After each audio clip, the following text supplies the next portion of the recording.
I'd like to tell you a story about death and architecture. 100 years ago, we tended to die of infectious diseases like pneumonia that, if they took hold, would take us away quite quickly. We tended to die at home, in our own beds, looked after by family, although that was the default option because a lot of people lacked access to medical care. And then in the 20th century, a lot of things changed.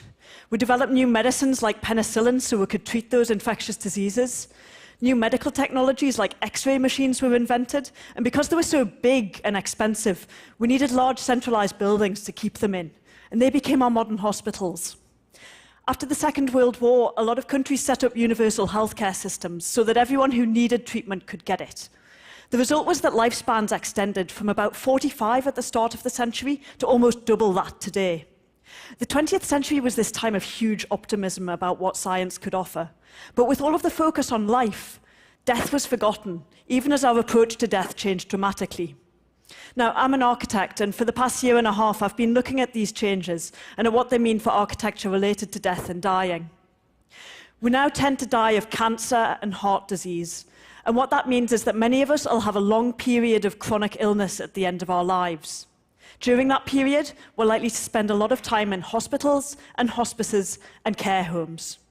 Now, we've all been in a modern hospital. You know those fluorescent lights and the endless corridors and those rows of uncomfortable chairs. Hospital architecture has earned its bad reputation. But the surprising thing is, it wasn't always like this.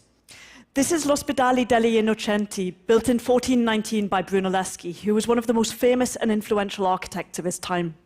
And when I look at this building and then think about hospitals today, what amazes me is this building's ambition. It's just a really great building. It has these courtyards in the middle so that all of the rooms have daylight and fresh air. And the rooms are big and they have high ceilings, so they just feel more comfortable to be in. And it's also beautiful. Somehow, we've forgotten that that's even possible for a hospital. Now, if we want better buildings for dying, then we have to talk about it. But because we find the subject of death uncomfortable, we don't talk about it, and we don't question how we as a society approach death. One of the things that surprised me most in my research, though, is how changeable attitudes actually are. This is the first crematorium in the UK, which was built in Woking in the 1870s. And when this was first built, there were protests in the local village. Cremation wasn't socially acceptable, and 99.8% of people got buried. And yet, only 100 years later, 3/4 of us get cremated. People are actually really open to changing things if they're given the chance to talk about them. So this conversation about death and architecture was what I wanted to start when I did my first exhibition on it in Venice in June, which was called Death in Venice.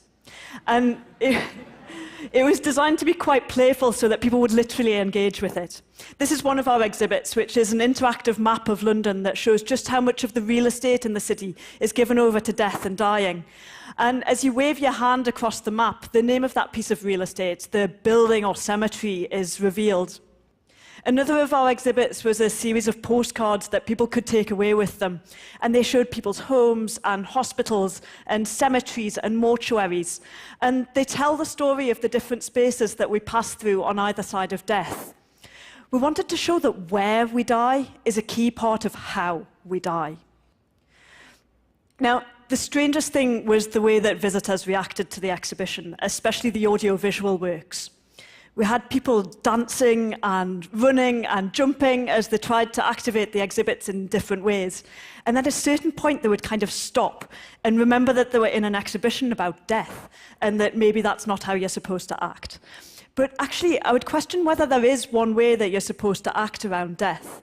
And if there's not, I'd ask you to think about what you think a good death is and what you think that architecture that supports a good death might be like. And mightn't it be a little less like this and a little more like this? Thank you.